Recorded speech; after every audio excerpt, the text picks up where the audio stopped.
Shalom. First and foremost, I'd like to give all praises, honor, and glory to Yahweh, Bahashem Yahushai, Bahashem Rakakwadosh. Double honor to the elders and the apostles, the great millstone that rule well, and peace and salutations to the elect of Israel. To you I say Shalom.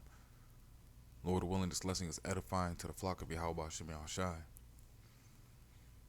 And as you see on the screen, it says from CNBC, here's a rundown of tech companies that have announced layoffs in 2022.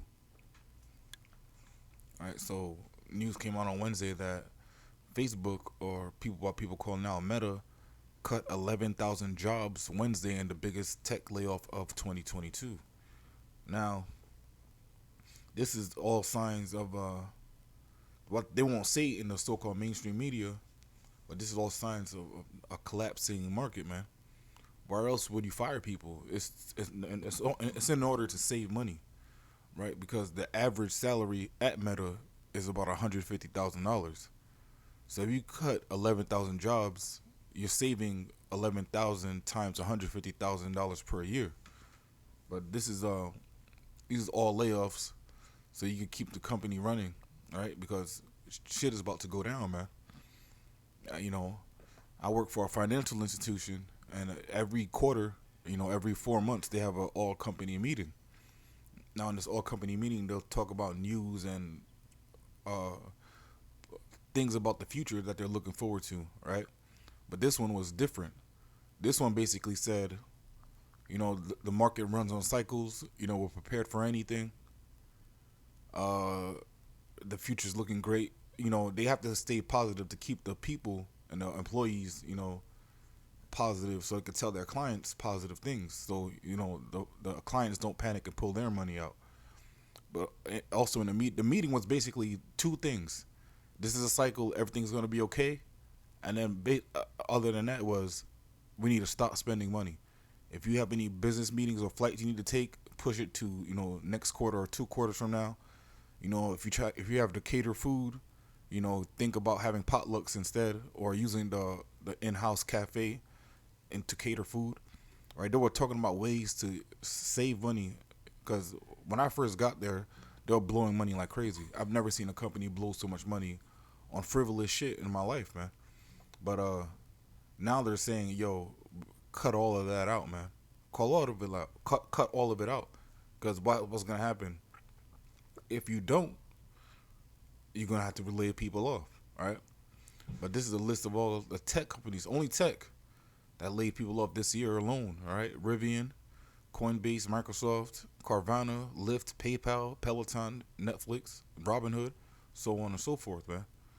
All right, so Facebook cut 11,000 jobs, Twitter cut 3,700 jobs, Lyft cut 700 jobs, Stripe cut 1,100 jobs, Coinbase 1,100 jobs, Spotify around 1,000 jobs cut, Netflix 450 jobs cut, Microsoft less than 1,000 jobs cut, Snap more than 1,000 jobs cut.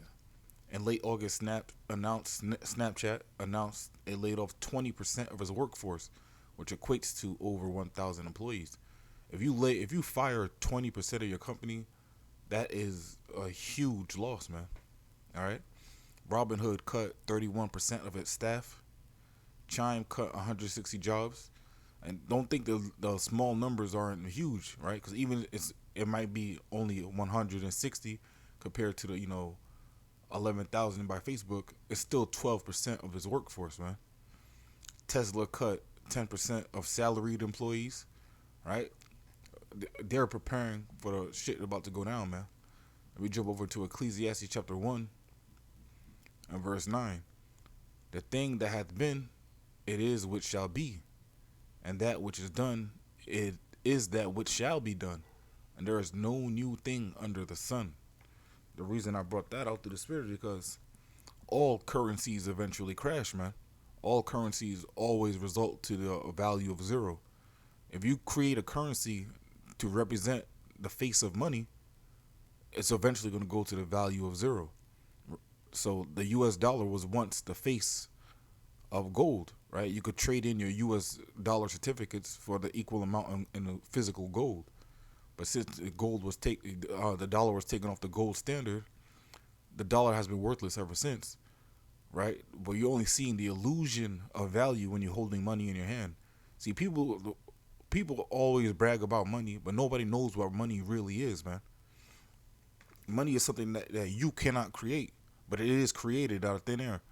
I mean, Salakia, money is something that cannot be created by anything by the Most High, Yahweh Bashem Yahushai. But currency is a representation of that, right? Just because you have $100,000 really doesn't mean nothing. If nobody will take your U.S. dollars, then what is it for? What is it good for? If you're not able to spend it anywhere, what is it good for? This is all part of their plan to reveal the MOTB, man. They want everybody to take the chip, and it's going to be by force, man. The C-hip is going to be by force. Like they may not physically hold you down and insert it into you, but they're gonna make you bend your will to theirs, right? You're not gonna be able to buy, or sell without it, man. And this is what it was coming. This is their plan, man. This has been their plan the whole time, man.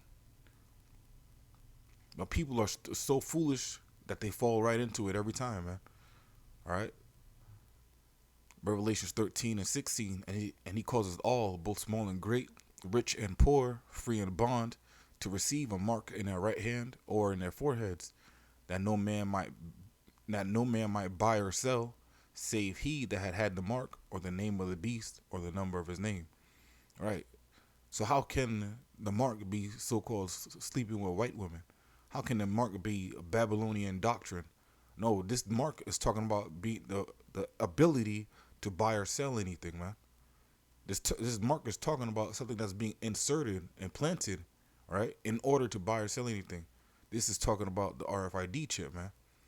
And if you can't receive that, if you don't want to believe that, all I gotta say to you is don't take it when it comes out, man. All right, because you were warned multiple times, man. All right, but going back to this article here. Now, this alone will hurt economies, man. If you live in an area where 11,000 people making $150,000 a year lose their job, they stop spending money. It's a trickle down effect, man.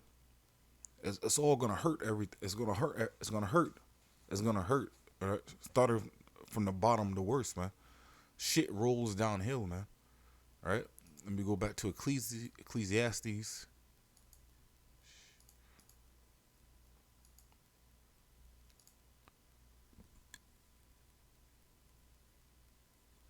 Ecclesiastes 12 and 5.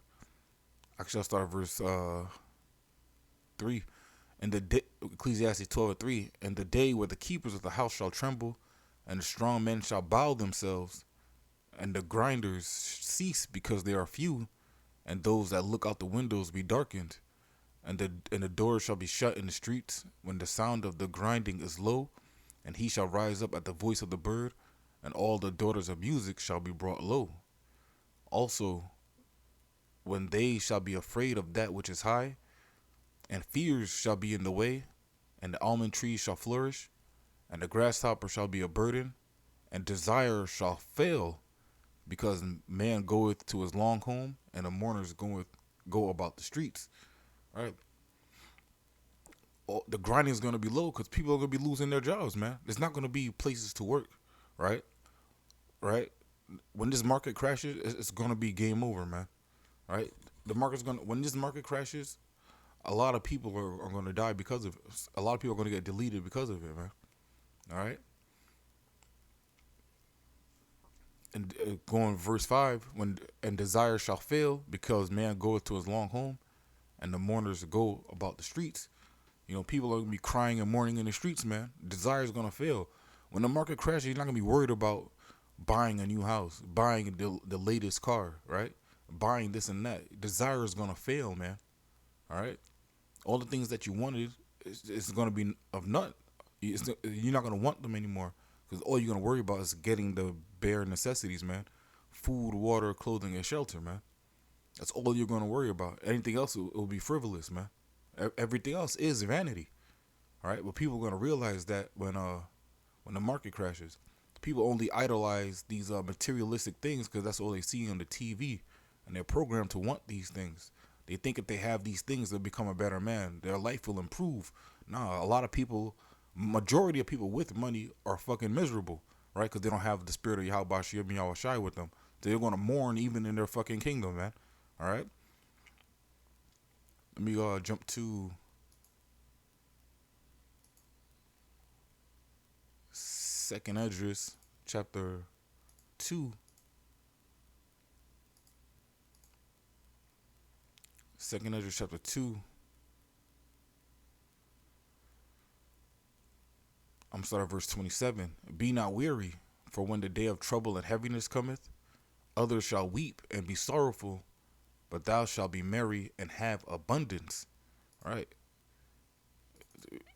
When you go into abundance, it's a very large quantity of something. All right. We're not just gonna have enough. We're gonna have abundance. Lord willing, we're part of that number, man. That day of trouble, Jacob's trouble, is really for 2/3, man. All right. And Lord willing, the market crash tomorrow, because the market crashing could be the start of Jacob's trouble, man. All right. Verse 28. The heathen shall envy thee, but they shall be able to do nothing against thee, saith the Lord. All right. In Jacob's trouble, people are going to want to be us, man. Even 2/3 of our people are going to want to be us, right? Because 2/3 of our people are still in that heathen state of mind, man.